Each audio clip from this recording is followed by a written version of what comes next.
नमस्कार, SROT live में आपका स्वागत है। और अभी हमें जंतर मंतर पे, जहां पर गीतांजलि फाउंडेशन ने एक धरना प्रदर्शन किया हुआ है। चलिए जानते हैं क्या है इसके पीछे का कारण और क्यों इन्होंने धरना प्रदर्शन आज के दिन दिया हुआ है। नमस्कार सर।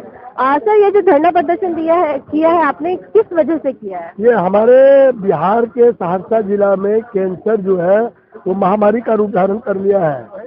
कोरोना के समय में भी जितने लोग कोरोना से नहीं मरे सहरसा में, उतना लोग कैंसर से मरे। और एक पंचायत है सहरवा, 70 कटैया प्रखंड के अंतर्गत 70% लोग वहाँ पर जो है कैंसर से पीड़ित है।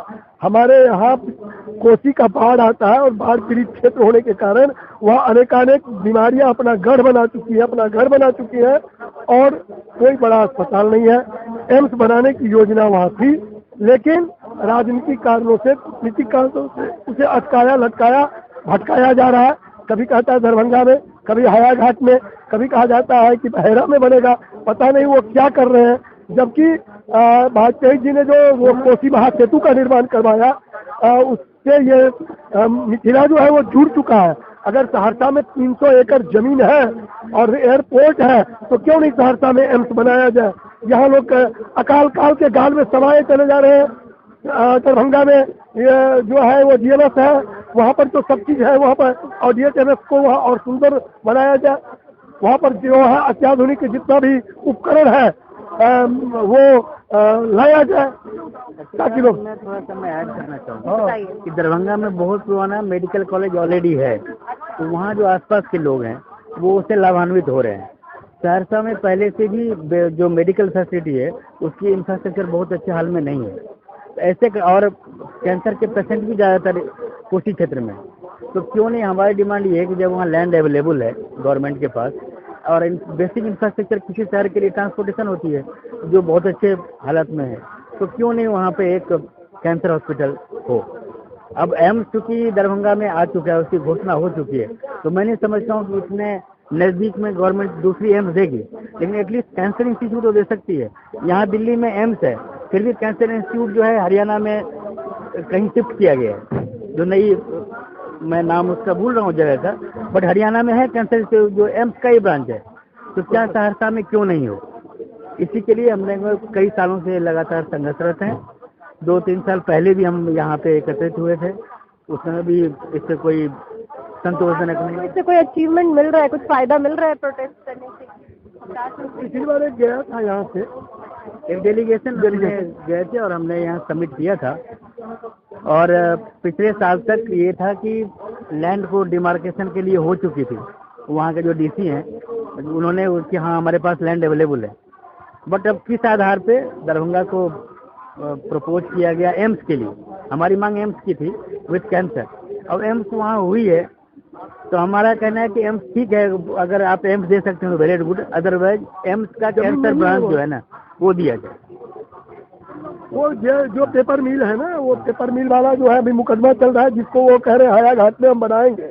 इससे पहले जो वो कह रहे हैं मेडिकल कॉलेज की बात, जो अभी हमारे साथी ने बताया, वरुण वर्मा जी ने, कि वहाँ पर जो था वो था, जो ठीक है यही बनेगा। काम भी शुरू हुआ, करीब 25 लाख रुपए खर्चा भी हुए, और उसके बाद वो बोला कि नहीं अब यहाँ नहीं बन सकता है, कोर्ट का आ गया आगे। अब वो हायाघाट बोल रहे हैं, फिर हायाघाट से बोल रहे हैं बहेरा। तो ये तो अटकाना लटकाना भटकाना है। जमीन कहीं है नहीं, सहरसा में जमीन है, जमीन अवेलेबल। लेकिन वहाँ की सरकार क्या कर रही है? फिर वहाँ की सरकार से आपने नहीं कहा? वहाँ की सरकार हमारे साथ जो है ना सौतेला व्यवहार कर रही है। नीतीश कुमार को तो बिहार में बार बार जिताया जा रहा है, वही पसंद कर रहे हैं, और वो है आपके वहाँ के मिथिला के लिए हमारे यहाँ से उनका सांसद भी है, लेकिन कुछ आज तक हमारे सहरसा के लिए कुछ नहीं उन्होंने नहीं किया। वो सहरसा की दशा दिनानुदिन, इसमें अभी तो वो गए थे समाधान यात्रा में, उनको वहाँ काला झंडा दिखाया गया है, गो बैक नीतीश कुमार के नारे लगे हैं, इसीलिए कि लोग वहाँ मर रहे हैं रोग से और वो कुछ नहीं कर रहे हैं। तेजस्वी यादव भी तो है, आपने उनसे कभी नहीं? आप स्वास्थ्य मंत्री है, उनको भी दिया गया है ज्ञापन। बघी के नेता बने हुए, बघी मगध तरफ मिथिलांचल हमारा एक, वहाँ से हम लोग मिथिला राज्य का भी आंदोलन कभी कभी करते हैं, तो मिथिलांचल से लोग सौतेला व्यवहार करता है। यहाँ आप जाके देखिए, गया में अभी भी शीशे की पुल है।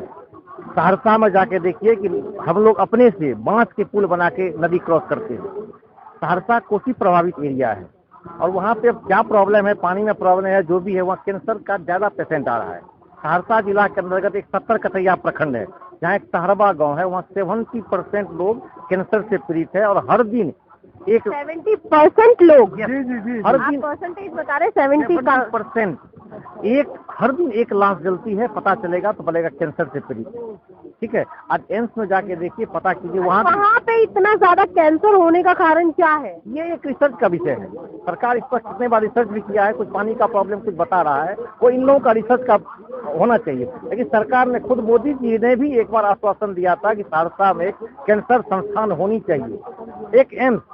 आज से 8 साल पहले कुछ एम्स की घोषणा हुई थी केंद्र सरकार के द्वारा, जो छत्तीसगढ़ में, उत्तराखंड में, हरियाणा में सब जगह बन चुकी है।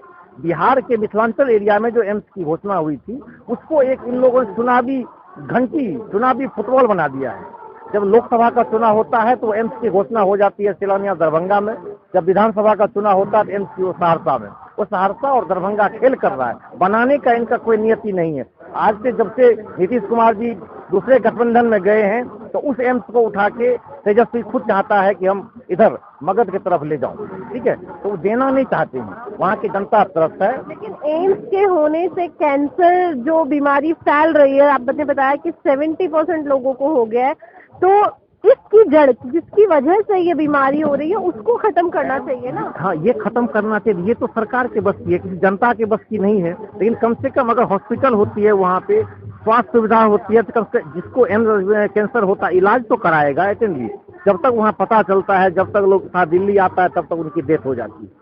इसीलिए हम लोग वहाँ एक एमसी अस्पताल की, खुद मोदी जी का भी घोषणा था कि यहाँ बननी चाहिए, लेकिन लोग काम नहीं कर रहे हैं उस पर। इसीलिए आज एक छोटा सा हम लोग यहाँ आगाज किए हैं, और आगाज ये है, और आप देख सकती हैं इसका अंजाम क्या होगा, सरकार को ये समझनी चाहिए। आगे हम लोग इस पर जबरदस्त आंदोलन करेंगे और मिथिलांचल से पूरे आएंगे, संसद भवन के रहेंगे। अच्छा, यहाँ पे किसी से मिले आप लोग? हाँ, अभी तो हम लोग ज्ञापन देंगे। हाँ, हमारे सांसद भी एक बार लोकसभा में उठाए थे आवाज, लेकिन आज की स्थिति ऐसी है कि जो सांसद जिसके आते हैं वो मोदी जी की पॉकेट के लोग हो जाते हैं। जो उनका विरोध में बोला, अब आज उठाया, किसी को बोलने का अधिकार नहीं है। ये सरकार जो है अभी हिटलर शाही सरकार है, वन मैन पावर है, 2 लोगों की सरकार चल रही है। और किसकी 2 लोगों की सरकार? मोदी जी, अमित शाह की, मोदी जी और अमित शाह की सरकार चल रही है, डरने की क्या बात है। और वो भी कॉरपोरेट घरानों के अंदर चल रहे हैं, कॉरपोरेट घराना चला। सबसे कॉरपोरेट घराने में कौन कौन सा घराना? अंबानी अडानी और कौन है? अच्छा, लेकिन अडानी तो विध्वंस हो गया। विध्वंस हो गया, लेकिन इस पर सरकार का कोई प्रतिक्रिया आ रहा है? कोई प्रतिक्रिया नहीं आ रहा। सरकार गुप्ती मार के बैठे हुए हैं, उन्हीं को सब कुछ करना है। रेल बेचेगा, सेल बेचेगा, गेल बेचेगा, ये एक दुकान खोल के रख दी है। इस बार बजट ही जो पास हुई है, स्वास्थ्य सेवा पे बहुत कम बजट दिया गया है पिछले साल के बनिस्पत, आपने देखा होगा। और ये जो बजट है, मैं बता दूं आपको, ये बजट भारत का बजट नहीं है, ये इंडिया का बजट हो गया है। मोदी जी जब चुने थे 2014 में, हम लोगों ने सोचे थे भारत के प्रधानमंत्री होंगे, लेकिन ये भारत के प्रधानमंत्री न होकर इंडिया के प्रधानमंत्री हो गए हैं। तो मतलब क्या है भारत और इंडिया? ये यही चीज समझ की बात है। भारत, इंडिया, भारत जो है ना वो गाँव का देश है, इंडिया कॉर्पोरेट घरानों का देश हो गया है, ठीक है, यही मतलब। इसीलिए मैं भारत और इंडिया में डिफरेंस बता रहा हूँ आपको। ये स्थिति सरकार की हो गई है। सरकार काम करना नहीं चाहती है, हिंदू मुस्लिम जात धर्म मंदिर मस्जिद में उलझा के रखना चाहती है, काम कुछ करने में। आपके साथ ही मंदिर वालों ने भी, जोशी मठ वालों ने भी प्रोटेस्ट लगाया हुआ है, आप कह रहे हो हिंदू? जोशी मठ वालों ने प्रोटेस्ट क्या लगाया? जोशी मठ धस रही है, वहाँ जगह जगह दरारें आ रही है, उसका प्रोटेस्ट। कहना ये है कि बीजेपी की वजह से आ रही है, सेंट्रल गवर्नमेंट की वजह से आ रही है। देखिए, इसके जवाब देते सरकार की, बीजेपी में हो या कांग्रेस की हो, सरकार की जिम्मेदारी है। ये जिम्मेदारी एक मुझे एक सरकार की जिम्मेदारी है ये, इसीलिए सरकार के विरुद्ध आंदोलन हो रहा है वहाँ पे।